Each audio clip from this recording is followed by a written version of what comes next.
Tiga negara pertama yang akan Bapak kunjungi apabila Bapak menjadi presiden. That's the first. Oke. Pertama adalah kembali hadir di dalam sidang umum PBB, nomor 1. Karena kalau hadir di sidang umum PBB, maka otomatis saya akan bisa melakukan bilateral meetings dengan berbagai kepala negara dalam satu kali kunjungan. Dan bukan menjadi partisipan penonton, tapi partisipan yang membawa gagasan Indonesia untuk arah ke depan dunia.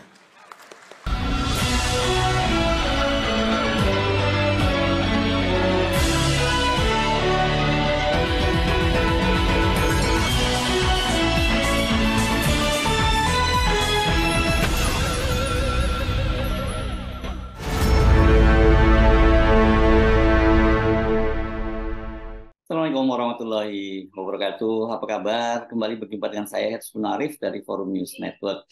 Calon Presiden nomor 1, Anies Baswedan, akan menghadiri sidang umum PBB di New York dan mengunjungi negara Palestina sebagai prioritas kunjungan kerjanya ke luar negeri jika dia terpilih menjadi presiden pada Pilpres 2024 nanti.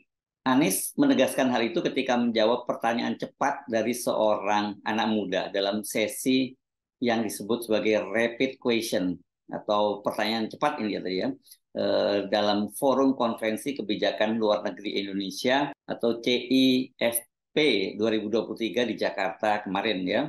Jawaban Anies itu mendapat aplaus yang sangat meriah karena terkesan ini ya menyindir dengan telak Presiden Jokowi yang selalu absen pada sidang tahunan PBB sepanjang 9 tahun masa jabatannya menjadi Presiden Republik Indonesia. Thank you, terima kasih. Mari kita berikan tepuk tangan sekali lagi ke Pak Anies. Dan Pak Anies tenang saja, saya ada di sini. Ya. Siap. Saya belum pernah dengar kalimat ini. Ini baru pertama kali saya dengar. Alhamdulillah. Untung ada Dino di sini. Pak Anies, saya mau serang dengan rapid fire questions. Rapid fire. Rapid fire questions. Attack.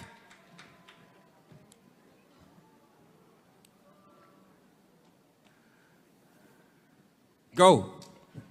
What was your last Google search? Kepanjangan dari FPCI. Oh, okay. What is the best advice you've ever received? What is? The best advice you've ever received.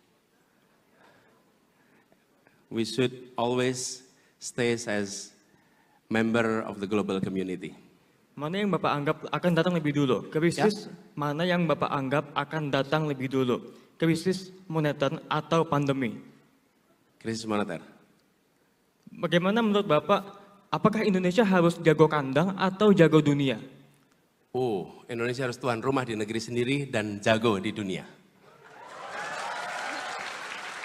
Baik. Siapa diplomat atau Menlu versi Bapak yang jadi role model? Nomor 1, Agus Salim, Bapak diplomat Indonesia. Kedua, boleh berapa kan? Kedua, saya kagum dengan Muhammad Rum. Kemudian yang ketiga, Pak Muhtar Kusumaatmadja yang berhasil mendapatkan UN Clause. Dan yang tidak kalah penting adalah salah satu orang yang sebenarnya berpotensi jadi Sekjen PBB, tapi karena beberapa persoalan adalah Bapak Ali Alatas. Itu role model. Oke. Di mana posisi anak muda dalam kebijakan luar negeri di periode Bapak nanti? Menjadi salah satu, seperti saya sampaikan tadi, anak muda harus menjadi bagian dari diplomasi dunia. Apa yang mereka kerjakan melalui digital atau non-digital, negara harus memfasilitasi. Tiga negara pertama yang akan Bapak kunjungi apabila Bapak menjadi presiden. That's the first. Oke. Pertama adalah kembali hadir di dalam sidang umum PBB, nomor 1. Karena kalau hadir di sidang umum PBB, maka otomatis saya akan bisa melakukan bilateral meetings dengan berbagai kepala negara dalam satu kali kunjungan. Dan bukan menjadi partisipan penonton, tapi partisipan yang membawa gagasan Indonesia untuk arah ke depan dunia. Yang kedua adalah tetangga-tetangga kita. Tetangga-tetangga kita adalah sahabat terdekat, itu yang harus kita jangkau. Dan yang berikutnya yang ketiga, saya ingin bisa datang ke tanah Palestina. And the second is, Palestina merdeka dalam berapa tahun? 10, 20, atau 50 tahun kalau menurut Bapak? Ya, gini, berapa tahunnya hanya Tuhan yang tahu. Oke? Tetapi seperti Indonesia dulu, tahun 28 kita deklarasi Sumpah Pemuda. Kemudian kita berjuang, waktunya panjang, 08 kita Sumpah Budi Utomo dengan Kebangkitan Nasional. Kalau saat itu ditanya kapan Indonesia merdeka, kita belum tahu tanggalnya, waktunya, tahunnya. Tapi satu hal yang pasti, kita sekarang selalu dukung Palestina supaya kita menjadi bagian dari sejarah yang memperjuangkan Palestina merdeka. Baik, selanjutnya. Menurut Bapak, apa saja 5 negara strategis bagi Indonesia untuk memperluas kerjasama internasional? Pertama, dari aspek ekonomi, kita memiliki partner strategis. Satu adalah Cina, Jepang, kemudian Uni Eropa, Amerika Serikat, Singapura. Itu dari aspek itu. Kedua, aspek kebudayaan, aspek sosial, keagamaan. Maka kita punya hubungan yang intensif antara Indonesia dengan negara seperti Saudi Arabia, di mana jutaan orang Indonesia datang ke sana untuk kegiatan keagamaan. Lalu kita juga menyaksikan di dalam kapasitas hubungan internasional. Australia adalah mitra yang penting di dalam konstelasi internasional. Kira-kira begitu jawabnya. Selanjutnya, menurut Bapak, apakah kita dapat mencapai tujuan bersama dunia untuk mencapai suhu dunia di bawah 1,5 derajat Celcius? Nampaknya 1,5 derajat Celcius itu sudah tidak lagi mudah dijangkau. Seperti saya sampaikan tadi, kita nampaknya kondisinya mengarah pada 2,5 sampai 3 derajat Celcius. Tapi menurut kami, semua kesepakatan global tentang lingkungan hidup harus dilaksanakan dan salah satu kunci utamanya adalah kawasan urban. Jadi menurut kami kita punya tanggung jawab untuk menjaga itu karena konsekuensinya ada pada Indonesia dengan negara kepulauan. Cuman angka 1,5 nampaknya tidak sesuai dengan kenyataan hari ini. Which is more important to Indonesia, the G20 or ASEAN?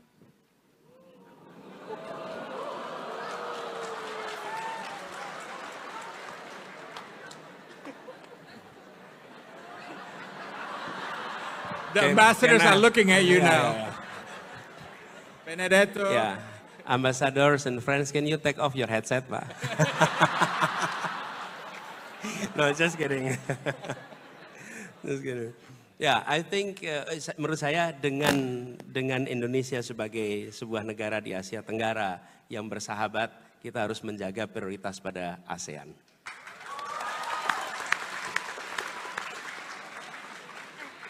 Tapi ini kan selalu begini. Ini bukan apa mutually eksklusif. Tapi kalau ditanya harus milih ASEAN dulu baru G20. Apa tuh mutually eksklusif itu bahasa Indonesianya apa? Mutually eksklusif. Anybody know? Mutually eksklusif itu gini, kalau ambil yang satu berarti enggak yang satunya. Itu mutually eksklusif. Tapi kalau ini sebetulnya prioritas, ini juga ini iya, tapi urutannya berbeda, gitu kira-kira. What was your favorite subject at school? What was my favorite subject when I was in school? Satu, sports. Iya, saya ini dulu pegulat loh, SMA saya ikutnya gulat gitu. Iya, I am a wrestler and I spend a lot of time, dan kalau wrestling itu, kalau olahraganya luar biasa latihannya, bangganya itu kalau dibilang gini, Den. Good, you're animal. Coba bayangin, dibilang binatang itu bangga gitu. Karena kalau wrestling itu kuat sekali. Nomor satu sports, yang kedua saya senang sejarah. Yang ketiga, like it or not, saya senang matematika. Baik, apabila Bapak bisa makan malam dengan 3 orang, baik secara historical, fictional, ataupun selebriti, siapa yang akan Bapak ajak makan malam?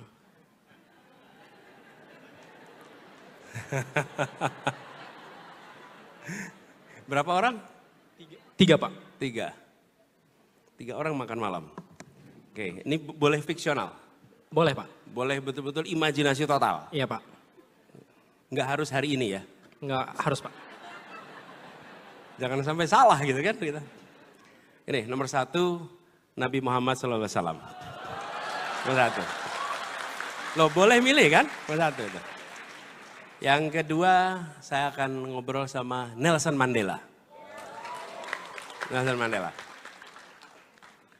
Kemudian yang ketiga saya akan ngobrol dengan, ini salah satu orang yang saya pernah datangi rumahnya. Mahatma Gandhi. 3 itu. Baik, selanjutnya apabila Bapak bisa menjadi seorang superhero, Bapak ingin menjadi siapa? Apabila Bapak ingin menjadi seorang superhero, Bapak ingin menjadi siapa? Superman, Superhero. Batman, atau Hulk? Gatot Koco. Itu betul, itu superhero masa kecil saya tuh bacanya Gatot Koco waktu itu. Nah. Oke, terima kasih. Kita berikan tepuk tangan pada serangan rapid fire. Thank you. Thank you. Thank you. Pak Anies, kita lanjutkan obrolan kita.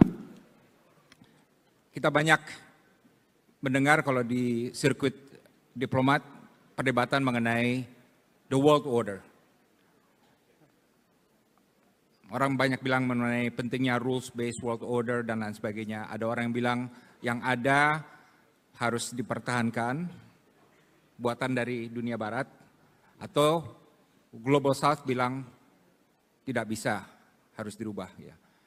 Menurut Pak Anies, world order itu, apa pandangannya Pak Anies terhadap world order yang sekarang ada? Gitu? Ya. Ini sebenarnya, kalau kita menyaksikan, Din, apa yang kami tadi bilang, kalau dulu ada dual polar kira-kira, barat dan timur, kemudian unipolar, sekarang kita menghadapi situasi multipolar. Dan dalam menghadapi situasi multipolar itu, Indonesia harus memandang dirinya sebagai negara besar.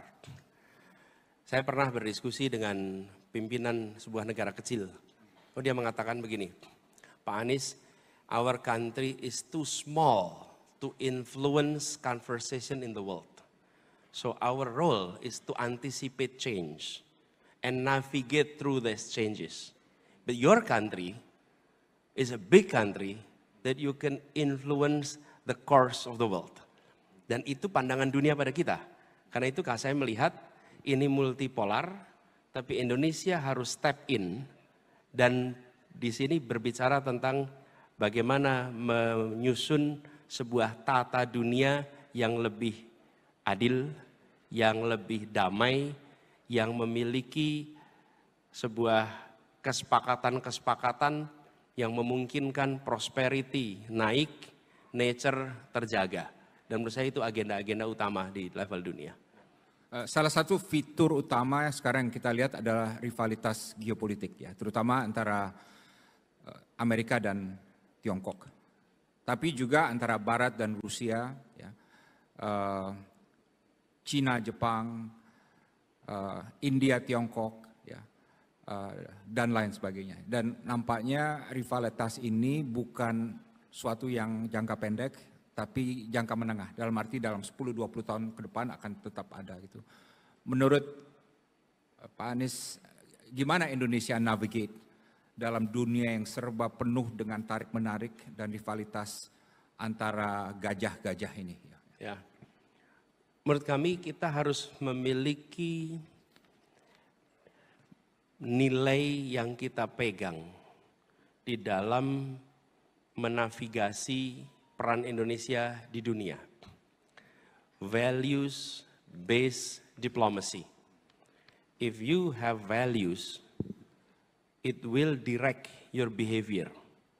Tapi if you don't have values embedded on you, then you will be trapped into pragmatism.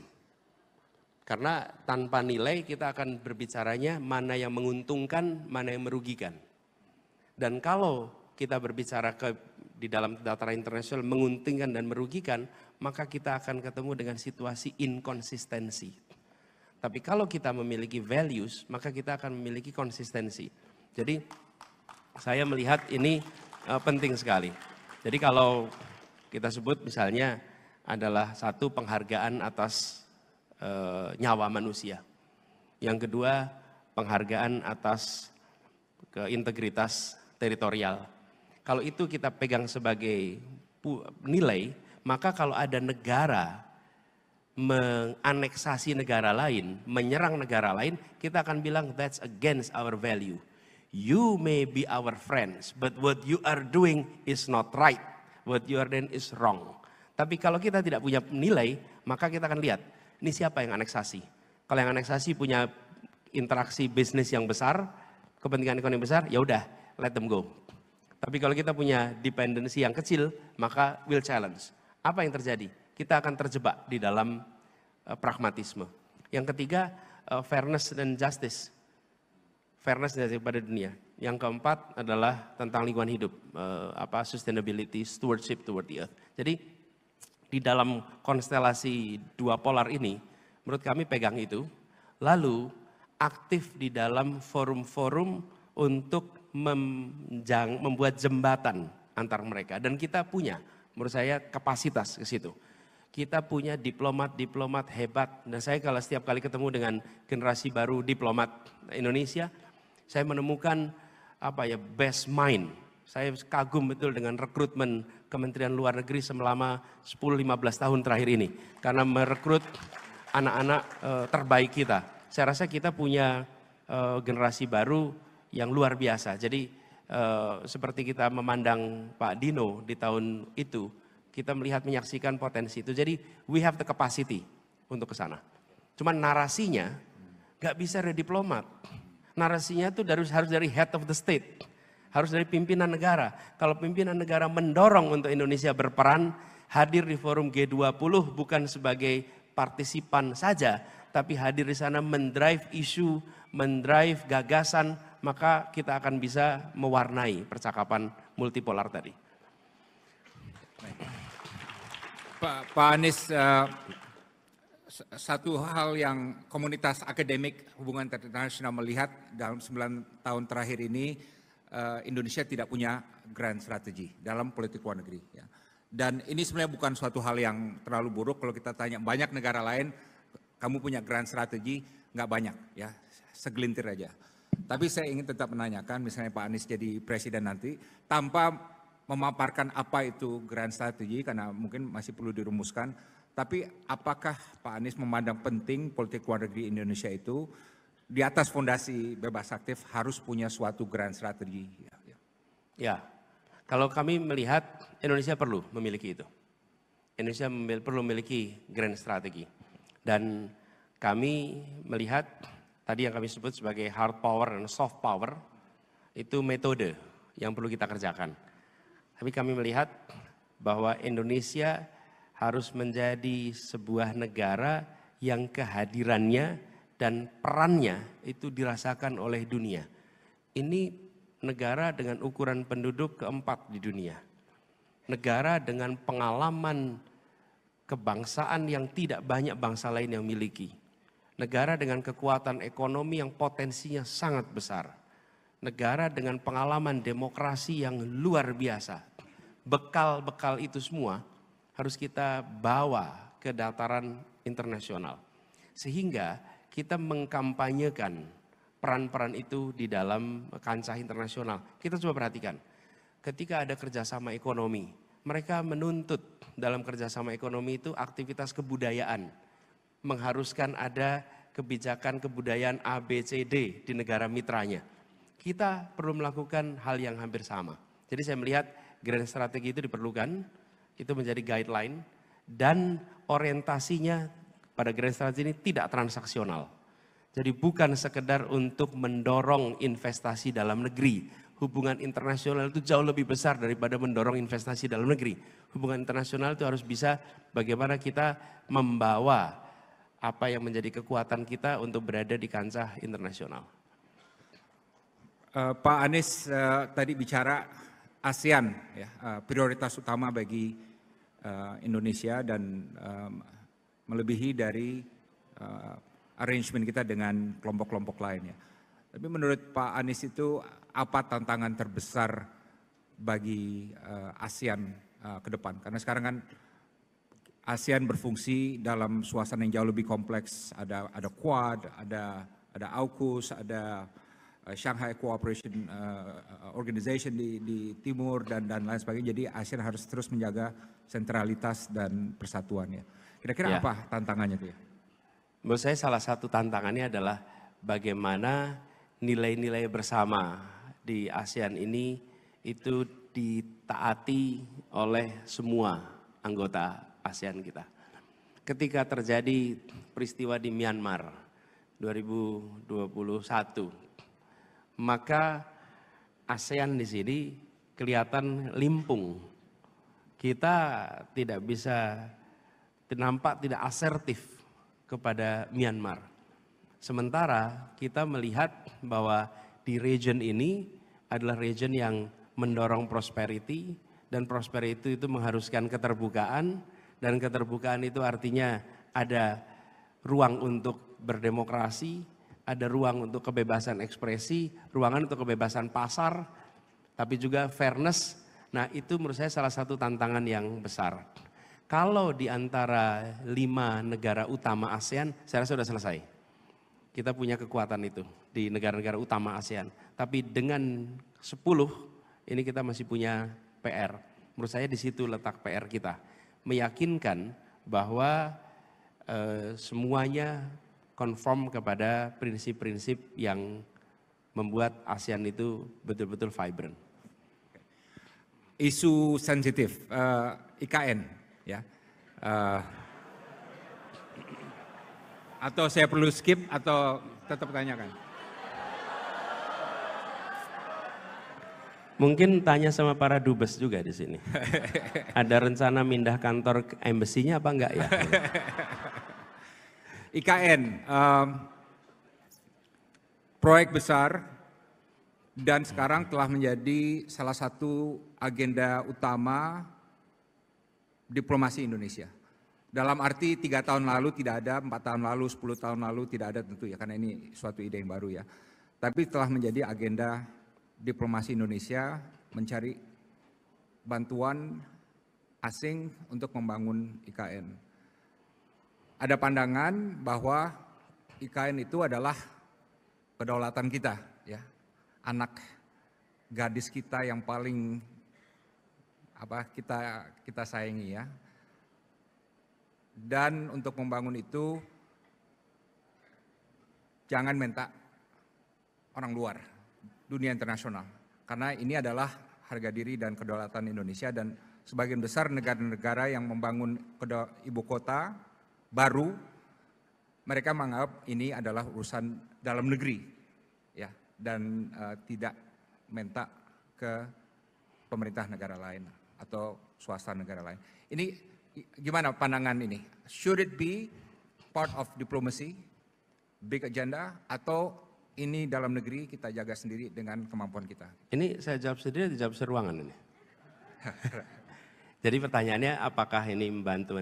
Gini Pak Dino, sebelum saya jawab itu, kira-kira 2 minggu lalu saya bertemu dengan seorang ibu-ibu usianya 80-an tahun, women of wisdom, jadi orang yang sangat bijak.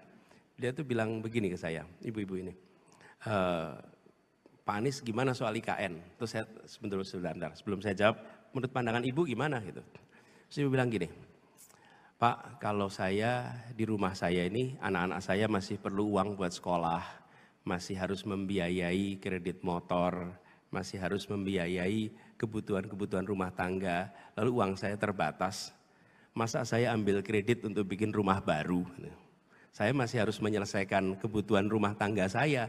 Dalam situasi begitu, masa saya malah bikin rumah baru? Ini kata beliau. Simpel sekali, tapi itu sama seperti pertanyaan tadi.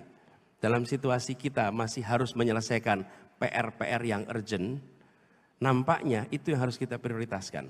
Jadi kalau saya melihat konteksnya internasional, maka dukungan internasional untuk membangun fasilitas kesehatan yang baik di seluruh Indonesia, dukungan untuk membantu fasilitas pendidikan, fasilitas-fasilitas dasar yang hari ini belum selesai, itu lebih urgent daripada untuk membangun sebuah kota. Karena kalau kita lihat manfaat dari pembangunan fasilitas kesehatan itu akan dirasakan oleh seluruh rakyat Indonesia. Tapi kalau di sini dirasakan oleh aparat negara yang nanti bekerja untuk negara. Sementara yang kita perlu lakukan adalah negara bekerja untuk rakyat. Ini kan fasilitas untuk penyelenggara negara itu semua. Jadi saya melihat yang harus didukung kalau kita berbicara dukungan internasional, maka bagaimana kerjasama internasional itu untuk membangun infrastruktur bagi kebutuhan dasar rakyat Indonesia. Saya beri ilustrasi saja Pak Dino. Kota nih, karena kita bangun satu kota. Indonesia diprediksi di tahun 2045, 3/4 penduduknya tinggal di perkotaan. Dan ketika bicara tinggal di perkotaan, maka konsentrasinya di kota, otomatis polusinya akan terjadi, congestion akan terjadi, banyak sekali problem urban di situ. Salah satu solusi yang paling penting adalah membangun transportasi umum di kota-kota di Indonesia. Bayangkan kalau sumber daya itu yang besar internasional itu dipakai untuk membangun transportasi umum di seluruh Indonesia, maka kota-kota besar Indonesia, kota-kota akan punya transportasi umum yang itu akan menekan biaya hidup bagi penduduknya, mengurangi emisi karbon di tempat itu, dan mengurangi potensi kemacetan yang itu dampaknya dirasakan di seluruh Indonesia. Jadi saya lebih melihat didorong ke sana daripada untuk sebuah kota yang manfaatnya dirasakan oleh penyelenggara negara, bukan dirasakan oleh rakyat Indonesia. Jawaban Anies tadi sekali lagi menunjukkan perbedaan yang signifikan antara Anies dan Jokowi. Jadi ya tidak salah kalau orang menyebutnya sebagai antitesa dari Jokowi. Anies ini tampaknya akan menganut politik luar negeri yang bebas aktif. Ini dalam yang lebih penekanannya pada aktif ya, sebagaimana para pendahulunya. Mulai dari Bung Karno, bahkan Pak Harto, B.J. Habibie, Gus Dur, Megawati, dan SBY. Pada era Jokowi, Indonesia yang selama ini disebut sebagai Big Brother di Asia Tenggara dan pemain utama di antara negara-negara Muslim yang tergabung dalam organisasi konvensi negara-negara Islam, OKI, berubah menjadi negara yang tidak lagi diperhitungkan kehadirannya. Mungkin saya berlebihan kalau menyebutnya sebagai paria dalam diplomasi dunia internasional. Tapi realitasnya seperti itulah.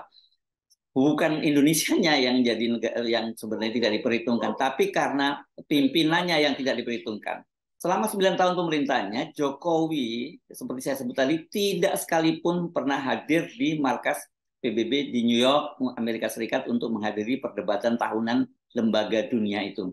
Pada periode pertama kepemimpinannya, Jokowi selalu diwakili oleh Wakil Presiden Yusuf Kala dan waktu itu Wakil Presiden Yusuf Kala sampai mengeluh dan dia berharap pada periode berikutnya Presiden Jokowi itu bisa hadir langsung, ya, bukan hanya selalu diwakilkan karena kelasnya memang beda kalau seorang presiden yang hadir langsung dan menyampaikan pidatonya. Pada periode kedua Jokowi menjadi presiden itu sempat sebenarnya 2 kali Jokowi menyampaikan pidato, yakni pada tahun 2020 dan 2021. Tapi itu pun hanya dalam bentuk rekaman karena sidang umum PBB itu dilakukan secara online. Ya, waktu itu kan dunia tengah dilanda pandemi ya. Pada perdebatan umum atau sidang umum PBB tahun 2023, Indonesia itu kembali hanya diwakili oleh Menlu Retno P. Marsudi. Dari dialog dengan para anak muda yang dilaksanakan secara cepat dan dengan berbagai macam pertanyaan tadi, kita bisa mendapat gambaran bagaimana profil Anies dan profil Indonesia jika dia terpilih menjadi presiden. Anies tampak sangat menguasai berbagai persoalan yang ditanyakan. Jadi spektrum pemahamannya terhadap berbagai persoalan itu sangat luas.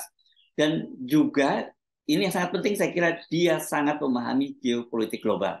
Indonesia di bawah Anies ini andai kata nanti dia terpilih menjadi presiden juga akan kembali memainkan peran dan aktif dalam berbagai forum-forum dunia sebagaimana dilakukan oleh para pendahulunya. Di masa Bung Karno dan Pak Harto, pada waktu itu luar biasa. Bung Karno ini termasuk pendiri gerakan negara-negara non-blok atau GNB.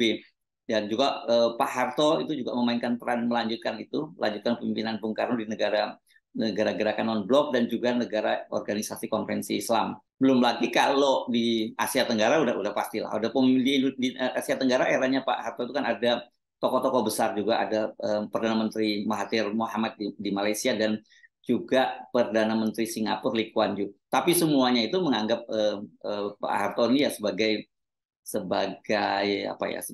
kakak gitu ya, kakak tertua lah dalam hubungan di antara mereka itu. Jadi Indonesia betul-betul dihormati pada waktu itu. Di bawah Jokowi, Indonesia itu menjadi introvert dan gagu dalam komunitas internasional.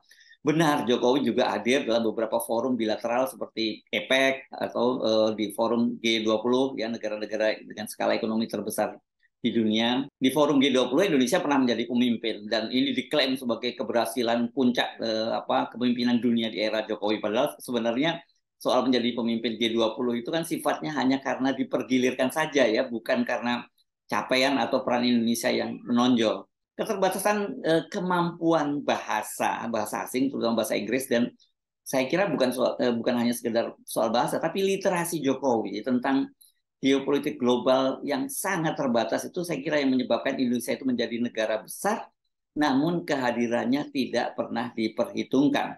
Di Asia Tenggara, profil Jokowi ya jauh berada di bawah Perdana Menteri Malaysia Anwar Ibrahim yang sangat lincah dan tentu saja percaya diri tampil di forum-forum internasional, atau bahkan juga negara tetangga kita yang lebih kecil, sangat jauh lebih kecil seperti Singapura, yakni Perdana Menteri Singapura Lee Lee.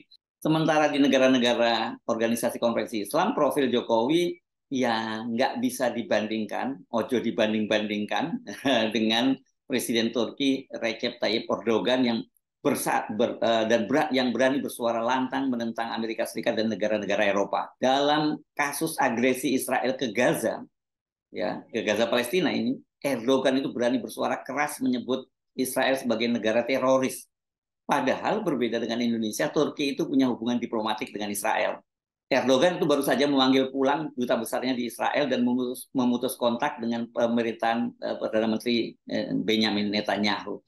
Sayang sekali ya, dalam forum yang sangat penting ini hanya Capres Anies Baswedan yang datang. Seperti dikatakan oleh Dino Patijalal, chairman dan juga pendiri dari CIFP ini, Ganjar tadinya berjanji hadir, tapi dengan alasan teknis karena dia sedang kampanye di NTT, kemudian dia tidak bisa hadir langsung dan dia minta secara Zoom gitu ya, secara online. Tetapi juga biasanya sampai acara berakhir itu Ganjar juga tidak muncul juga. Sementara Prabowo tidak dijelaskan mengapa dia tidak hadir. Saya tahu Anda yang nonton konten ini pasti ingin saya membahas bagaimana kira-kira kalau Gibran yang hadir dalam forum semacam ini ya, forum yang dihadiri oleh para duta besar dari negara-negara sahabat, komunitas internasional, dan juga anak-anak muda. Anak-anak mudanya ini juga anak-anak muda yang kosmopolit dan terdiri dari berbagai negara. Saran saya, Anda nggak usah membayangkan soal itu ya. Untuk forum seperti debat antar cawapres di KPU saja, dia harus dilindungi oleh KPU dengan cara tetap menghadirkan calon Presiden Prabowo Subianto menghadirinya. Kan kita tahu sekarang diubah formatnya, kendati tetap ada debat capres dan cawapres, tetapi ketika debat cawapres itu berlangsung, mereka ini akan didampingi oleh capres-capresnya. Itu aturan baru yang dibuat oleh KPU. Formatnya menjadi semacam itu. Dan kita tahu di balik berbagai argumentasi yang disampaikan oleh KPU, alasannya ya pasti untuk melindungi Gibran. Tadi soal ini sebenarnya sempat juga disindir oleh Dino Patijalal, ya. Dia menirukan ucapan Gibran kepada Prabowo. Thank you, terima kasih. Mari kita berikan tepuk tangan sekali lagi ke Pak Anies. Dan Pak Anies, tenang saja, saya ada di sini. Ya. Siap. Bisa aja nih Dino Patijalal ya. Biasanya kan dia tampil serius, tapi kali ini dia bisa bercanda gitu. Sudah bisa terbayangkan Indonesia nantinya akan seperti apa bila Gibran terpilih menjadi Wapres mendampingi Pak Prabowo dalam soal geopolitik global yang selalu didengung-dengungkan oleh Pak Jokowi bahwa jangan salah pilih pemimpin, harus paham geopolitik global. Ya Indonesia pasti nggak jauh-jauh akan seperti Pak Jokowi, bahkan mungkin saya menduga bisa lebih buruk lagi. Saya Hersubun Arif dari Forum News Network. Sampai jumpa lagi. Wassalamualaikum warahmatullahi wabarakatuh.